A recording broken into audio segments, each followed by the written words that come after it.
Good afternoon. I'm Dr. James Smith Jr., and welcome to the Dr. James Show. Hope everyone is feeling great, rested. Hope you had an opportunity yesterday to really reflect on the meaning of the holiday and was able to spend time with the people who are closest to you. Just as a reminder, our show is sponsored by the Pyramid Club down on 17th and Market Streets. Wanted to show you some pictures of the club just that you can take a look inside and see, in fact, what goes on there. It's a wonderful place, and we spend time there. Let's take a look at the inside, and it is, wow, super, super clean. They have a lot of things in place to keep things clean, keep you safe, and have an enjoyable time. So check them out sometime. That's the Pyramid Club. I enjoy being there. This month is LGBTQ Pride Month, as well as Black Music Month. And we wanted to make sure that we did some shows with those themes in mind. Our guest for today, wow, you talk about someone who does heavy lifting. Woo, she does a lot. Let me read her title for you. She is the U.S. lead of oncology customer marketing at GlaxoSmithKline. I've known her for some time, and I can't wait for her to share her story. It's a compelling story. Her name is Jennifer Garofolo. Jen, welcome to the show. Welcome to the show.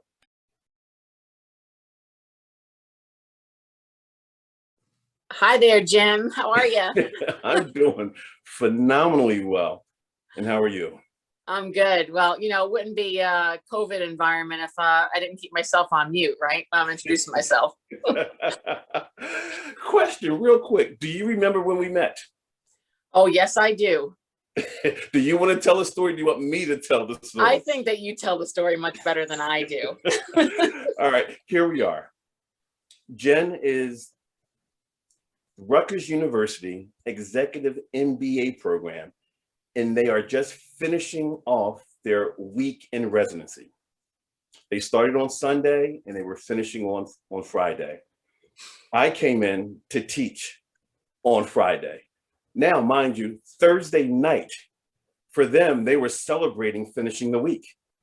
So I knew that they would come in super exhausted. So I said to the group, when I introduced myself, I want everyone to stand up. So everyone stood up. I said, if you were in bed by 8 o'clock last night, please sit down. No one sat down. 9 o'clock, no one sat down. Now, it's around 40, 50 people in the room. Finally, by 12, half the group was down. Needless to say, there were 3 people who did not go to sleep. And one of them was Jen. She was up the whole night, but she partied hard and she was the perfect student. She was awake the whole time. And I said, I want to get to know her. And that was 9, 10, 11 years ago. And we've been championing each other's cause ever since then. Do you remember that story? That was 12 years ago, my friend. Okay. But who's counting? Wow, that was fun. That was fun, but a lot has changed since then. So I gave your title. Tell us what a U.S. lead of oncology customer marketing does. So I'm on the marketing team at GSK, and we focus on our customers. So I work with hematologists, nurse practitioners, pharmacists, oncology nurses. So we really focus on, the marketing solutions connecting from a peer-to-peer perspective with Beautiful. The key folks around the country. Now, that's the one way of looking at it, or one way describing you. I think you do a great description of you in this video. It's taken 3 years ago. Let's share it with the group and let folks know what else you do and who else you are. Here we go.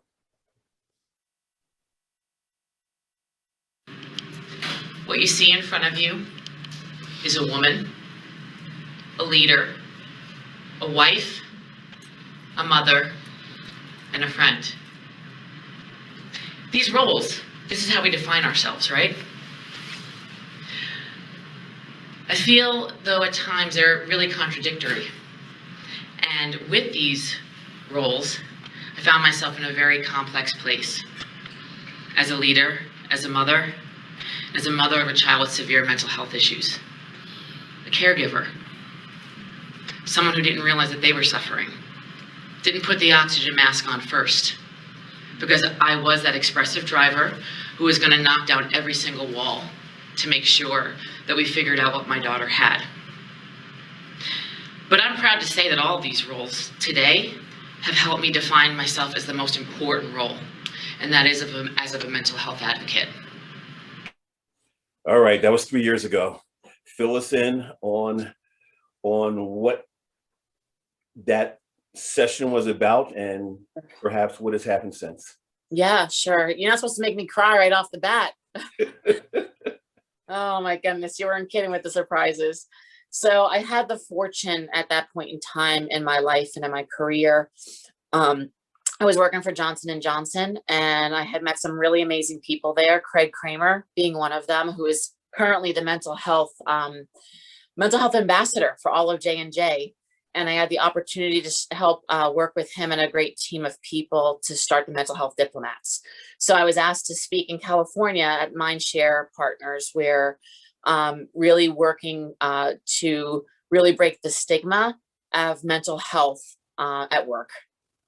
Wow. So since then, so you wanted Yes. to, sorry, you had a second part of that question. Yeah. So, you'll notice there that I had said my daughter had mental health challenges, and that was the case. My firstborn was born a female, and birth name was Gianna. And listen, this child has had, a ton of mental health challenges since they were very young. And we can go into that if another question, if you have that for me. But I'll tell you what, I think, that journey and why God put me through that, Craig and I and that our family through that journey, because we were really quiet about it for a number of years, and really a lot of judgment around how we were raising our child, thought that we were causing the behaviors. Well, no, it wasn't us causing the behaviors, even though we got in our head about that quite a bit. And we pulled away from a lot of people because we did think it was our parenting style. Sure. And then we realized that, no, there's, I've got my master's in public health. Why am I asking? Why am I not bringing my child to someone? And realized after a couple of misdiagnoses that our child suffered from generalized anxiety disorder and oppositional defiance disorder at a very young age. So that probably started at 2, but really got correct diagnosis at 6.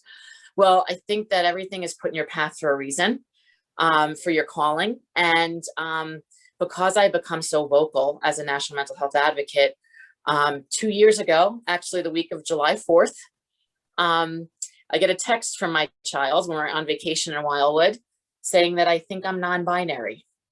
And I'm like, okay, I have no idea what that means. I have a lot of gay friends. And I'm like, all right, well, what is this non-binary thing? And how do I wrap my head around it? Well, we moved forward and got him the help that he needed to quickly realize that he wasn't non-binary, but he was transgender. And at the age of 12, he came out to us. And because I wasn't silent about it, we were able to get him the support and help that he needed in a quick time frame. Jen, let's rewind a little bit. Take us back to that moment when you received the text. What were you thinking? What were you feeling? Where were you cognitively, emotionally? Can you take us back? Sure, of course. So we're in Wildwood. We had started this tradition a couple of years ago. My husband Craig did that, and it was interesting because I had 2 sets of aunts and uncles down that day. We were having a great day, and Daniel had been, I'll tell you, we thought at the end of the school year, so in May, we were like, oh my gosh, all the work that we've been doing around his mental health, he's turning the corner. He's empowered. He's advocating for himself. He had a service dog. He's like, I don't want the service dog. I want to just be a typical kid, right? I want to start the next school. So we're like, all right, we're going to activate, right? So it was, everyone was asleep, and I'm sitting on the couch. I knew exactly where I was in that condo, and I'm laying down, and he texted me. And that was the way he communicated with me a lot, when he had share some difficult information with me, or just, he wasn't comfortable speaking it. He wouldn't look you in the face. He really would prefer, he was more comfortable that way. And I remembered like, oh my gosh, I don't even know what this word is. And then I'm like, when I looked it up, I'm like, wow, this is really confusing. How does a person feel like they don't know if they fit as a female or a male? Like how terrible, and how this kid, like, I'm like, can't this poor kid get a break? Like, he's just suffering so much. So that's kind of where I started. Thank you. Thank you. For those of you who want to join the conversation, please put your questions or thoughts in the chat room and we will get to them. Absolutely, we will. So Janet, at that point or after that point, what did you put into motion? What was the plan? Yeah. The conversation with Craig, the conversation with your two other daughters. What was the action plan? Yeah. So the first action plan was me having a conversation. Well, I didn't tell Craig until the morning because he was sleeping already. And I'm like, this is what I found. But then Daniel was also texting us some stuff, like to places to look so that I could better understand what it meant to be non-binary. And then I asked him, hey, are you cool going to your current therapist? Are you comfortable speaking to them about this? Or do you want me to find somebody that specializes in this? And he was not comfortable speaking to his current therapist. Right. So we activated, to your point, that driver mentality, found someone. Yep. Found someone. But I'll tell you, as we talk about mental health in general, it's hard to find very good practitioners, and we've not had the best experience here in New Jersey. So we did find someone, and where I like to look at the silver lining on things. But this was really hard for us to wrap our head around too, right? To try to understand how he felt. And at that time, he didn't share what he wanted his name to be, but using pronouns of they, them, right? That's for folks that are non-binary. So that was really hard, right? Grammatically, we weren't raised that way. So that was even how did he feel?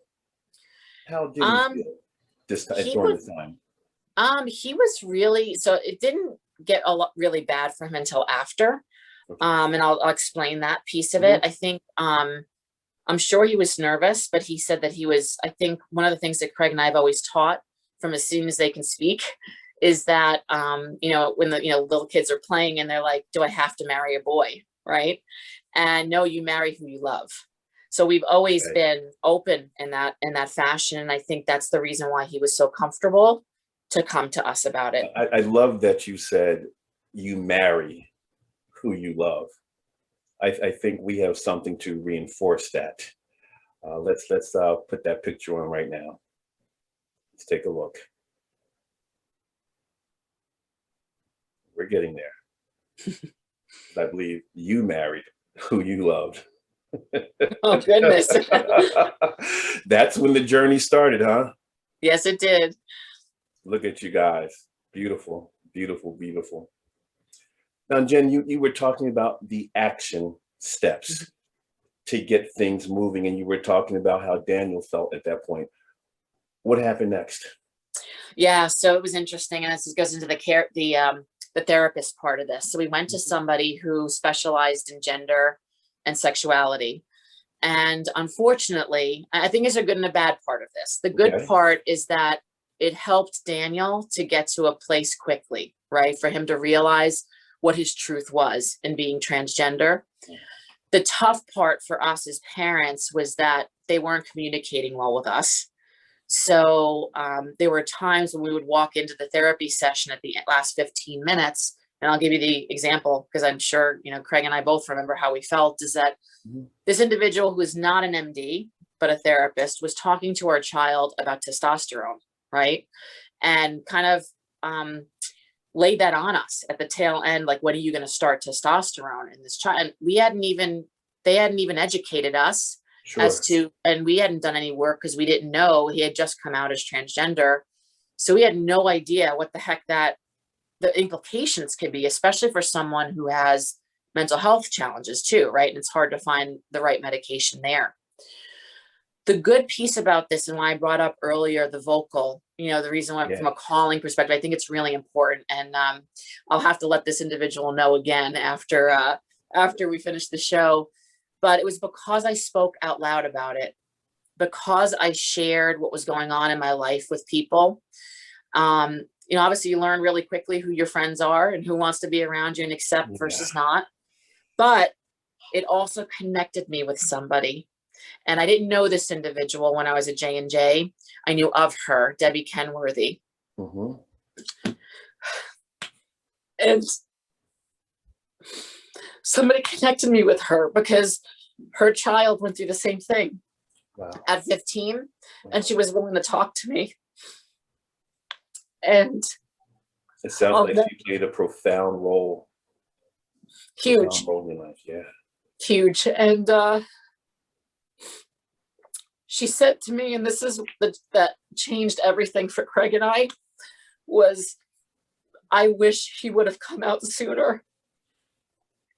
And her son is 15, and she's very vocal as well about her child. But Daniel was only 12. And to me, there was a lot of fear. Craig and I were really afraid of the whole hormonal treatment and not having explored that option yet. We had gotten on the wait list for Yale's gender clinic, but she opened our eyes to CHOP and CHOP's gender clinic. And that's where Daniel has been seen. And the sole reason why we were able to kind of wrap our head around it was because of this woman. Wow. And because of your drive, your advocate mindset. It's just part of who you are. And with regard to that, ever since I've known you, you've been an advocate. Where does that stem from? At what point in your life did you say, I'm going to be an advocate from now on? Was it high school? Was it college? Was it childhood? I mean, you do some significant heavy lifting for others and then yourself. I think, I was raised Lutheran and I went to Catholic school my whole life. So I was really drawn to the church very early in my life. So volunteerism was something that always was really important to me. And I didn't come from much either. My dad was a truck driver. My mom stayed at home, but I never wanted for anything. And I thought it was you have to pay it forward, right? Treat others the way you want to be treated. I got to tell you though, and I did missionary work in college too. I went to Russia there, but I'll tell you for me, I always think about you meet people pass in your life for certain reasons, right? Yes. And sometimes it's a hurtful reason, right? To learn a lesson. I love oncology. That's what I've been doing for a good part of my career. And then when I was going through this with our child, I could not believe how fragmented the system was. And here you have an educated woman with 2 master's degrees, works in pharma, could help anybody in the oncology world. Anyone who's got a cancer issue, I can connect you to the right person. I know the questions to ask. 2 masters, Ivy undergrad, Brown University, just saying. I could not believe the disjointedness of the mental health system. And when he was really young, having gotten ridiculous diagnoses and misdiagnoses at the age of 4 and 5. And we're still dealing with that, right? With the brokenness of the system. So for me, it was 2016, I remember. And you were actually a big part of my life that year too, because I had hired you on as a coach. Yes. And, and I remember something that Dr. Smith said to me. He said, because I was feeling really, in that video, right, not putting the oxygen mask on myself, and yes. I was this high flyer at J&J, and I was struggling. I was struggling with a leader that just was not supportive, and I was living out loud with what was going on with our personal situation. And I'm like, they think that I'm sick. They think that I'm not the professional woman that I was. And he said, and I remember where we were sitting then too, and he said to me, Jen, it's not you, because if it was you, you wouldn't be seeing what's going on around you, right? And that was the point in time where I knew I had to change something, and that's where I got very involved from a mental health capacity at J&J. But I knew at that point in time I needed to write a book about our mental health journey. Oh, we're going to talk about that book. We're going to talk about it because I'm looking forward to reading it. There's a question in the chat room. Let's go there. It says, what advice would you give someone parenting a transgender child? Again, what advice would you give someone parenting a transgender child? So I think the first thing I'd like to, and I said this to Dr. Smith beforehand, is that I want to separate things out first, right? We've been talking a lot about mental health.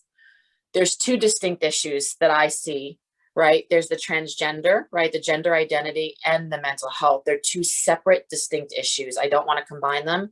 However, we do know when a person's struggling from a transgender perspective or any sexuality or gender identity challenges, it impacts the overall mental health and well-being, right? Wow. Okay. What I have learned, and what Craig and I have learned, and we went through this obviously together with our son, is that, and as we've joined groups, right, online, because everything's got to be online through COVID, we were dealing with a lot of this through COVID, is that Daniel wasn't alone in how he was presenting.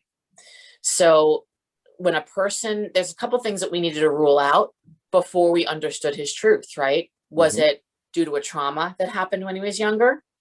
Was it the medication, right? Because antipsychotics can have paradoxical reactions and cause dysphoria. So dysphoria is when, so think about yourself looking in the mirror and you're just disgusted with what you see.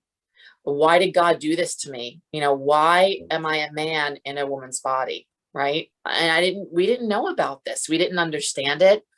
So what happened when he came out to us in 19 and then through 20 was that we didn't even realize how much he was withdrawing. So what I would say is that people that are transgender, and what I've witnessed through the groups too, is that they're hiding their bodies. They're shameful of their bodies. They wear very big baggy things. They become reclusive. Yeah. We had to learn, mirrors bothered him. He didn't want to shower, but that's typical, unfortunately, for people who are dealing with this. I think from the question to kind of full circle back on how do you parent a child like this, is that when you find their truth, you've got to support them and meet them where they're at. And again, like I was really fortunate that, the testosterone thing really in the beginning was like, oh my God, he's already has mental health challenges. What can this potentially do to the medication, to puberty and all this? But finding really great doctors that are specialists work with you, right? And you have to advocate for them. I think the other piece is that you really quickly have to respect how they want to present. And again, we worked really hard when we were using the they them pronouns because it didn't come naturally. Sure. And I said to Daniel, I go, when he finally told us what he wanted to be called as Daniel, and when he was good with using he him pronouns, it sounds crazy, but that was easier than the they them. So that was clear in my narrow mind. It was like, no, that's a lot easier than using they them. So I would just say finding the right resources and talking about it. There's a comment, I'm gonna read it. It says, "You are brave and courageous. The tears that you are shedding are tears that so many are unable to shed.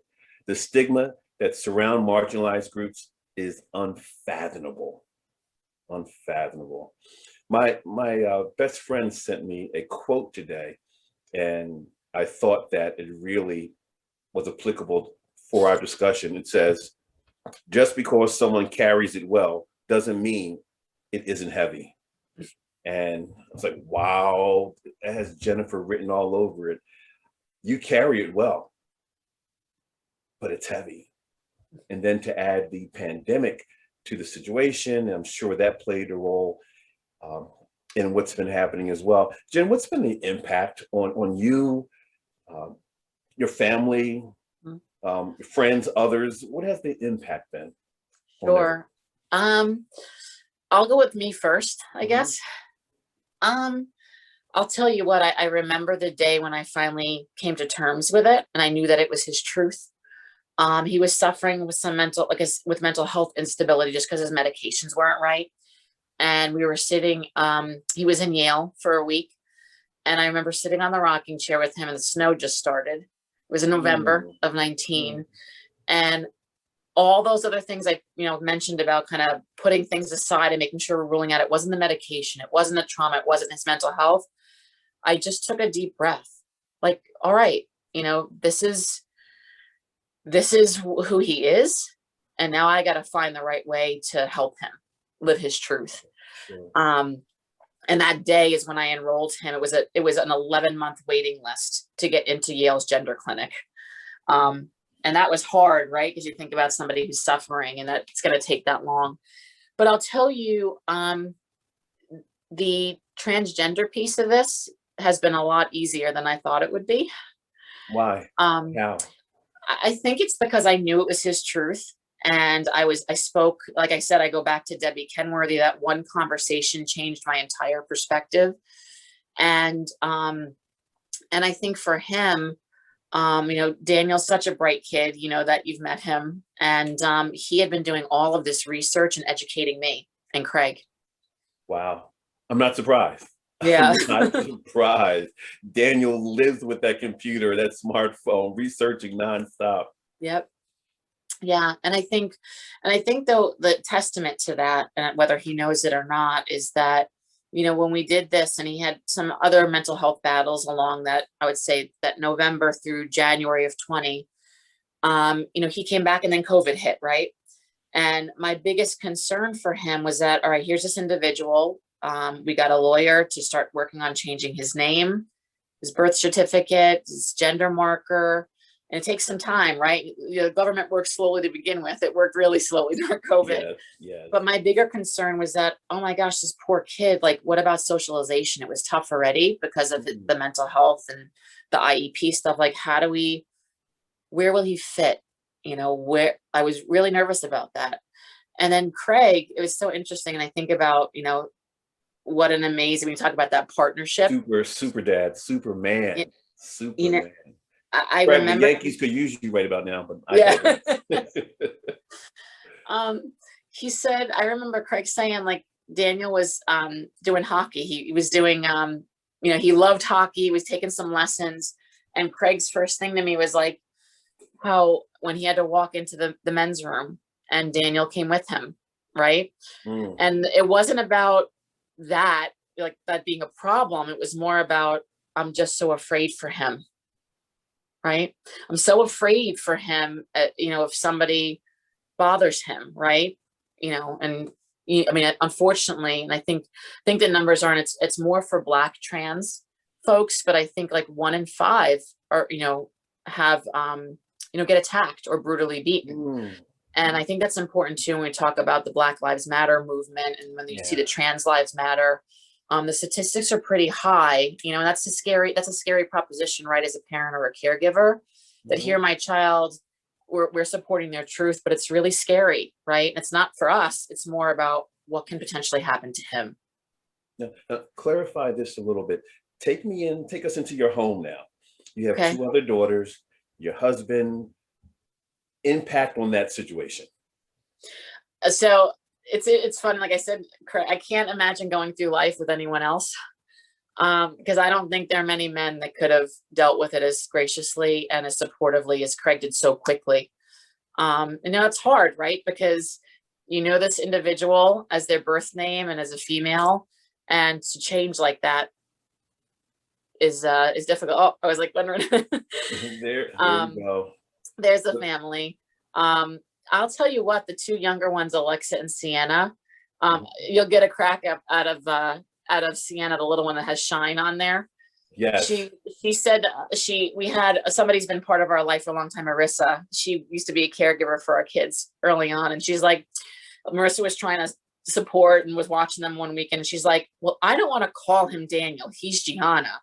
Right. And Marissa said, well, that's not how he identifies. Like, he's your brother. And she goes, well, I don't like it, but I'll call him Daniel. So that's her personality in a nutshell. But I got to tell you, it's been, they have absolutely been amazing.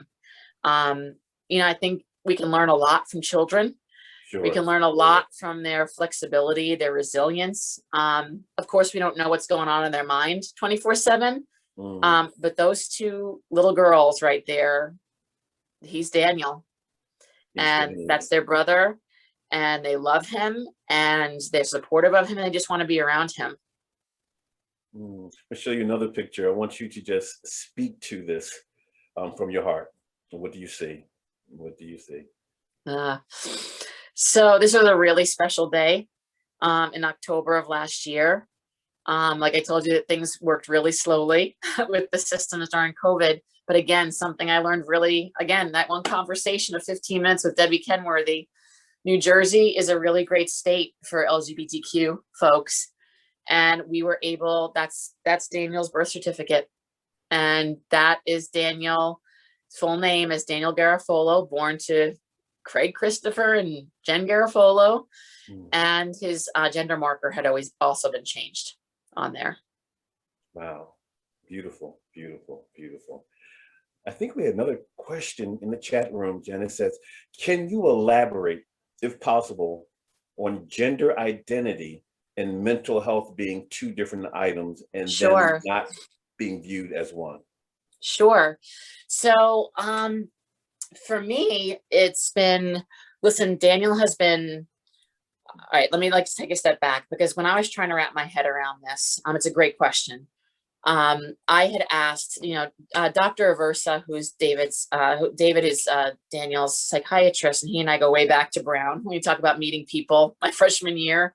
Who the heck would have known that, he said to me as I was learning through this journey, he said, there are people who are transgender that know when they're really little, right? You hear these stories of really young kids, like in 3 or 5, like just, gender identifying.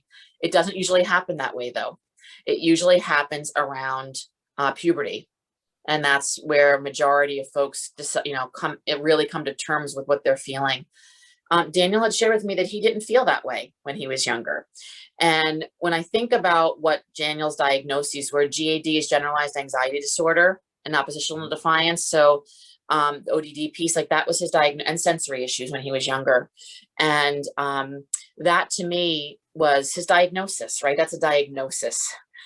I know that in the DSM-5, when you look at things, right, gender dysphoria is a category, right? And that's considered a mental health under the DSM-5.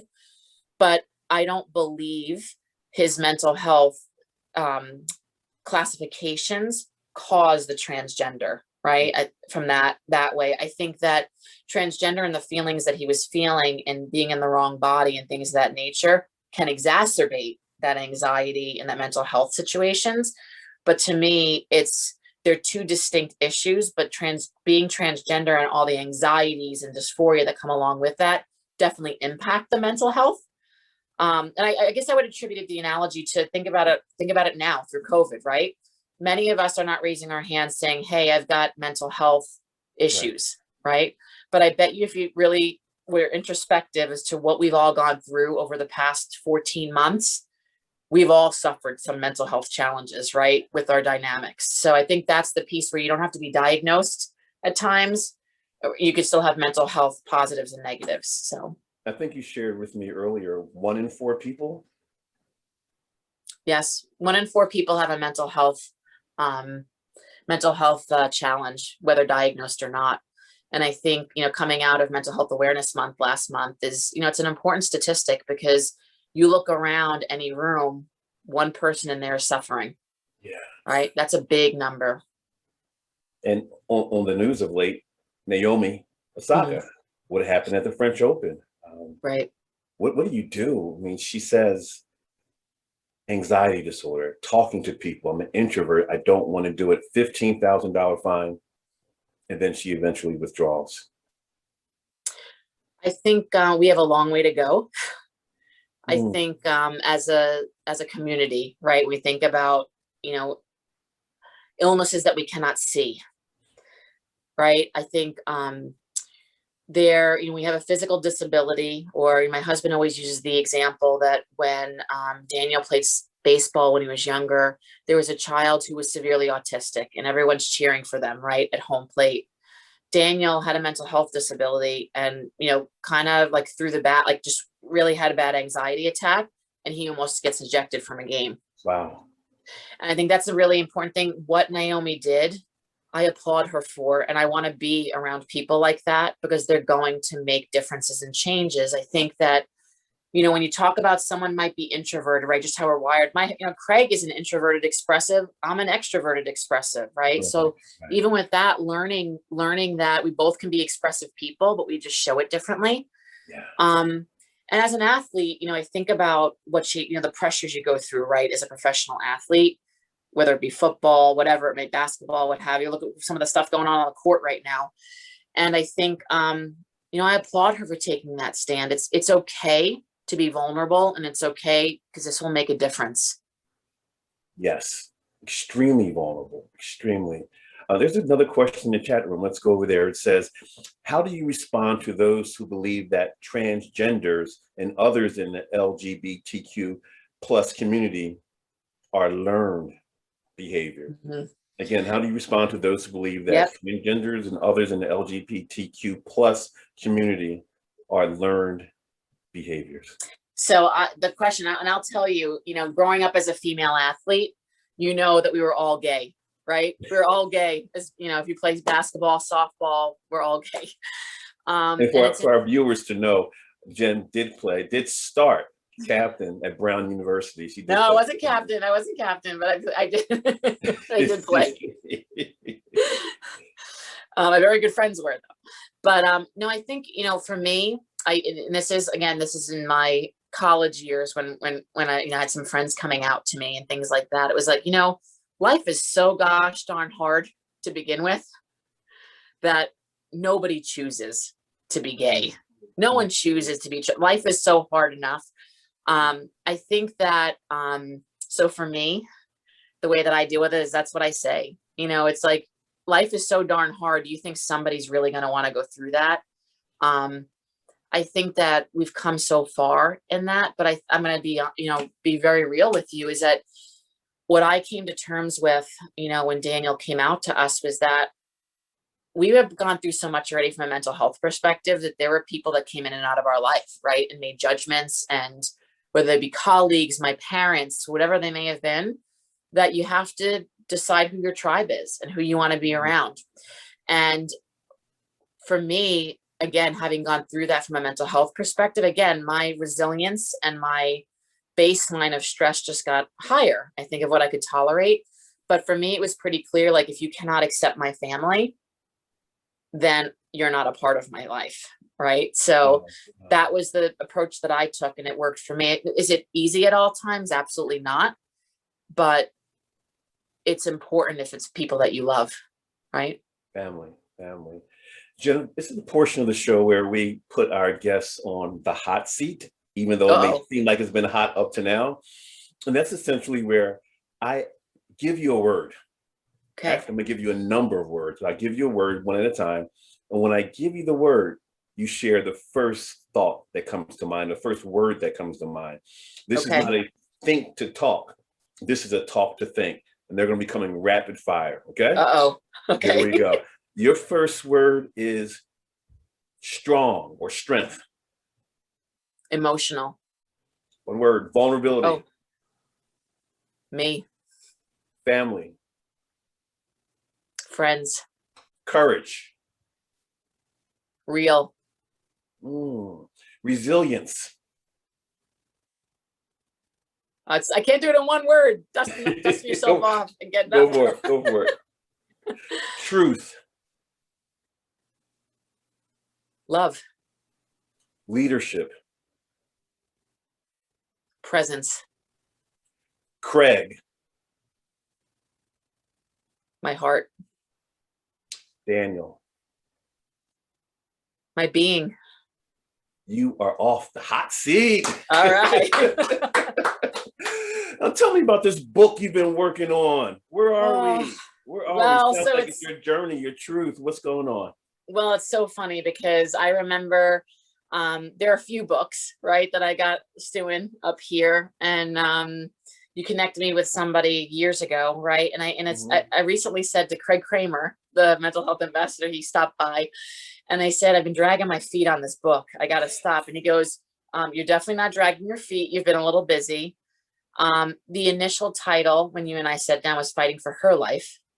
And I changed it a while ago, even before Daniel came out as transgender, for fighting for their lives, because it's not just the individual that's suffering from a mental health perspective, but everyone around that, right? The family. When you asked me that question about what's family, it's become, friends are our family, like, because the people around us, it's just, who are your people, who are your tribe, right?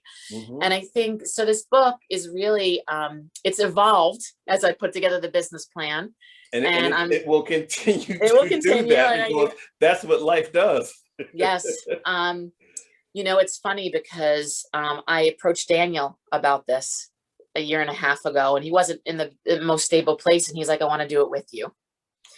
Wow. So Daniel wants to be part of it. And then David Aversa, who I mentioned earlier, who is my friend, again, like an acquaintance from Brown, but we have since become very good friends, 15 years after graduating. He's going to write it with me also.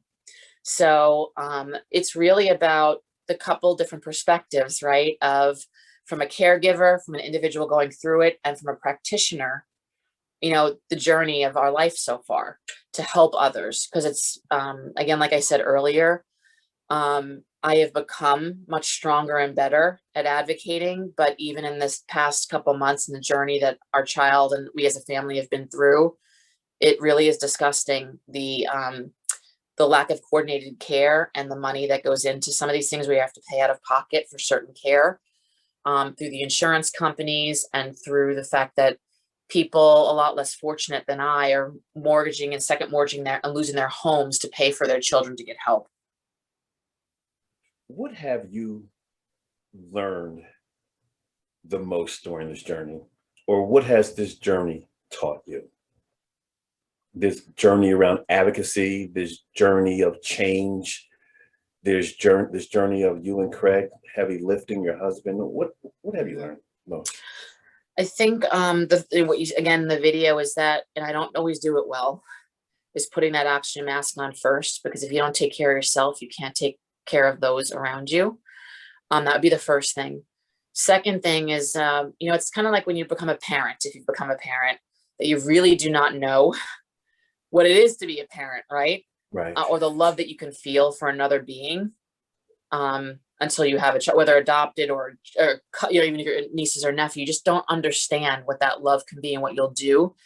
And I think really when you talk about strength and that resilience, I thought I was strong and resilient, but I'll tell you, if you when I look back, it's like I'm really strong now, and not all the time, right? I have my moments of, I feel like I'm that driver, business mode, just pushing things aside. But then I'll have those moments of just breaking down, right? And it's okay to break down. And I think the last piece, and I shared this as an example, sometimes you're just on that treadmill, right, of fighting and advocating and driving. And I think the best decision I ever made was a couple months ago. And it was when Daniel was away, dealing with some crisis stuff. And a week before, I said, you know what, we need a vacation. And a week later, we were in Mexico for 2 weeks with the family. And I say this just because, we have all been suffering through COVID. Like, COVID has not been normal for anybody. And the stressors we're all dealing with in general, right? Just take that and really be introspective about that. And Craig and I talked about this. It took me 5 full days going to bed at like 8:30, 9 o'clock at night and just doing nothing on the beach with my family to completely decompress. And it was at that point in time where I realized, hey, no, this isn't normal, the way that I've been operating. So I always say that my pain is not worse than anyone else's. It's just different, right? It's what we experience. But my baseline, my threshold is just different, right? Because of how we've dealt with things over the years. And that was when I realized, like, wow, no, even though I felt like I've been pretty calm and pretty good with things, it's like, wow, did my body and mind and spirit need a rest? Yeah. Listen, we have a couple questions in the chat room. Tennis legend Martina Navratilova had a very ignorant and insensitive comment regarding Naomi Osaka last week. In your own life, how are you able to handle negative and ignorant daggers being thrown at you and Daniel? You spoke to it a little bit earlier. Do you want to elaborate? Yeah. So I'll answer the one from the trans perspective. And I think the mental health one has been rough, has been tougher. And honestly, that's why I say, like, for me, not that it's an easy journey, the transgender journey, but it was easier for us because we had gone through the mental health journey already.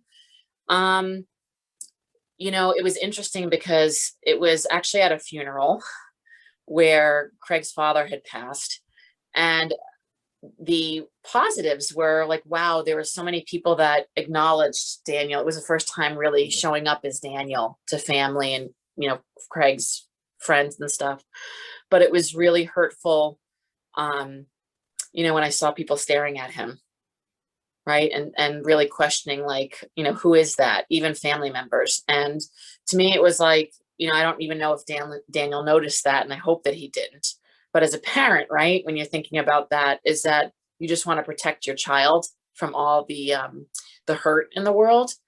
And to me, it was, you know, not everyone's going to accept him and accept us, and our, you know, maybe questioning how could we move so quickly as parents, right, on this.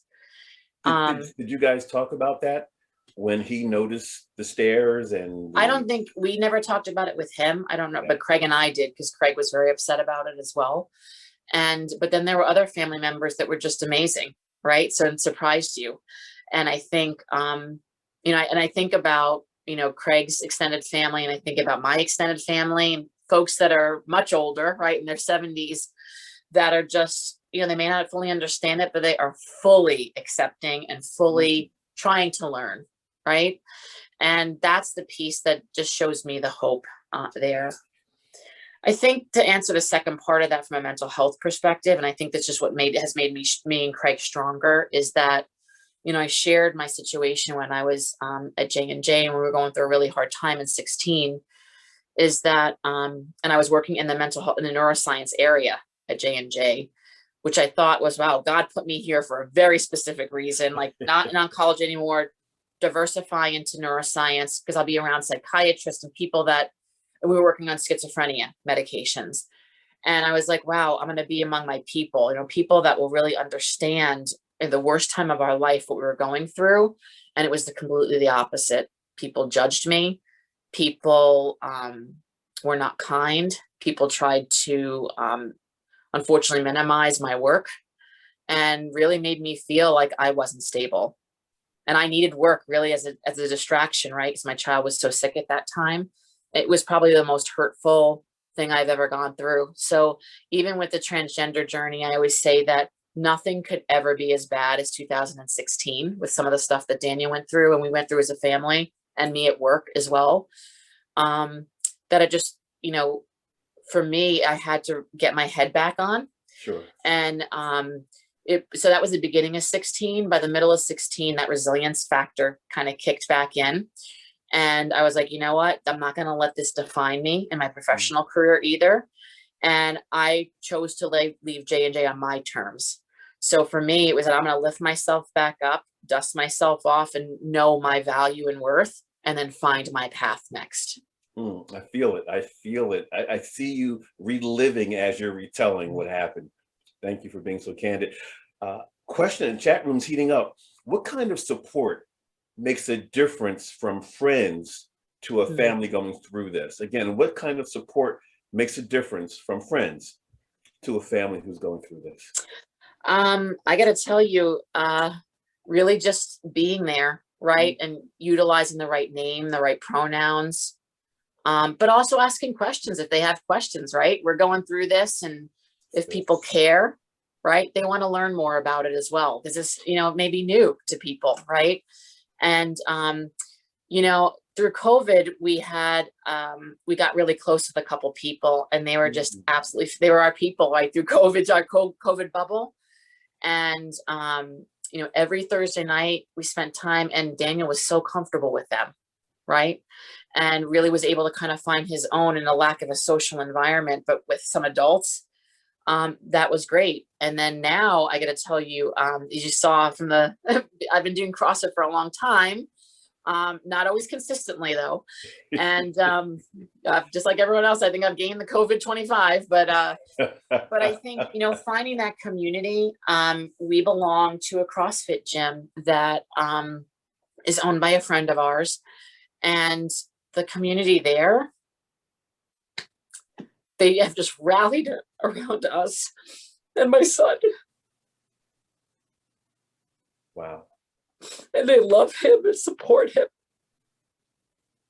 Mm. Mm. Your tribe. Your tribe. Your tribe. Sorry. Incredible. In today's society, I'm back to the chat room. In today's Sure. society, where some of us can be extremely judgmental, have you lost any of your close friends or family during this time? Again, in today's society, where some of us can be extremely judgmental, Jen, have you guys lost any close friends or family? The interesting thing is that we haven't through the transgender journey. I'm sure people are questioning, right? We actually lost more through the mental health journey early on, inclusive of my parents, because they were extremely judgmental, saying that we weren't, Daniel was our first child, right? You don't know what you don't know. And would say, you and Craig aren't aligned, you're yuppie parents, you're not raising him right, spoiled. And it wasn't any of that. It was that he had severe mental health challenges. So again, I think it would have been different, right? If this was the only thing that we had been dealing with. But we saw a lot more stigma 12 years ago with mental health. I think we spoke to the next question a little earlier. If you want to go back there, it Sure. says, how has it affected your two other girls? Yeah, I think, like I said, they've been great. And let me share in a little bit, like I got approval from Daniel to share. So, I talked about how bright he is, right? And through COVID, when we started his journey through CHOP Gender Clinic, he did his own research because what was bothering him is the top, right? Everyone suffers differently. And I had no idea how far he had gone through puberty already, right? Because he was wearing baggy clothes and just very uncomfortable. He found a surgeon that was top notch and started a new procedure in Indiana, and had since relocated to Miami. And we saw how much pain and suffering that was causing him, and the dysphoria that through COVID, Daniel actually reached out to this surgeon. Last summer we had our session, and I flew him down there, and he, and again, all goes back to Debbie Kenworthy and the fact of helping them live their truth and getting them there so you can remove that pain for them. And he was the youngest person she's ever operated on, but said, we had, obviously, this is not something done lightly, right? You have to have a lot just for knowledge purposes. This is not, you can't just go and do this and have, we think about it as a mastectomy. It's called masculoplasty. But most people get it 19 or older. Daniel was only 13 at the time. And I'm sure people had a lot of judgment to the previous question, and may not agree, but it doesn't matter, because that was what was right for our son. And we did our research, and we went down there, and this procedure was done where it did not have any drains, and he's healed nicely. And the change in this child from pre-surgery to post-surgery, he came home. And again, those friends we were talking about, he was comfortable to go swimming and be his authentic self. So if anything, when I think back to that first class, Jim, when you talk about authenticity and vulnerability, that's how I've always lived. And that's the kind of leader that I am. So why would I not support my child to be his authentic self? Absolutely. And it sounds like the chemistry at home is wonderful. It's wonderful, and it's continuing to grow. Someone wants to get their hands on that book. Did you give the book release date, or did you smoothly avoid doing that, looking forward to reading it? No, I haven't. We haven't gotten that far yet, but now is the time for me to get moving. All right, last question. What advice do you have for those who have the same desires, but who may not have similar resources? So what advice do you have for those who have the same desires but may not have the same resources? Sure. I think there's a lot out there when you look at NAMI, National Alliance of Mental Health. Also PFLAG. PFLAG is an amazing resource, to get involved in things. And there, if you do search out there from a trans perspective, one of the pleasant surprises that I had were that for people, like I'll give you, we are on Aetna's plan, right? We're on Aetna. Insurance companies are recognizing, which is amazing, right? People before us have done a lot of work, and Daniel's, if a lot of people, if you're on hormonal treatment for a year, and have the right doctor letters, and I've been seeing a psychiatrist and been going through gender clinic, there are insurance will cover a lot. Wow. I can't believe an hour has flown by, but Jen, we are not going to let you get away until you give us a keynote. I'm a speaker, I'm always running my mouth, and we ask our guests toward the end of the show to provide a 30-second keynote. It could be on change, it could be on advocacy, it could be on anything you want it to be, but we want you to look right into the camera. Okay. And we've been in presentation skills classes before. I want you to look into that camera, 30-second keynote, talk to our viewers and talk to our listeners. So a quote that's always resonated with me is from Andy Andrews. I will not make time for second thoughts. My life will not be an apology. It will be a statement. And I take that in my heart constantly. I live out loud. I'm authentic, and I will not change who I am as a leader. I want to make an impact on others. And my calling, my job is, I love what I do, but my true calling is to help others in that mental health and transgender community. Wow. So what's next for you? Drop the mic real quick. What's next for you? Well, it's going full steam ahead on this book.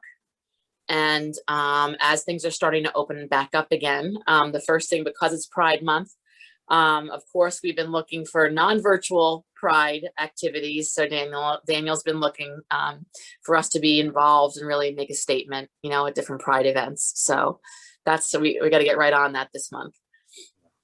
I want to thank you for coming on the show, for being so transparent, so vulnerable, being so informative, answering all the questions, and bringing your true, authentic self. Yes, we had a couple tissue issues, but as you always do, you keep getting up and you keep bringing it. So my friend, I thank you for making time for us. And I believe we did learn an awful lot. And for you out there, thank you for tuning in. Come back next week, bring some people with you. Again, our goal is to provide information and transformation. And we want to make sure everyone is living their life out loud. You know what I'm going to say right now? You've just been Gym-Pacted.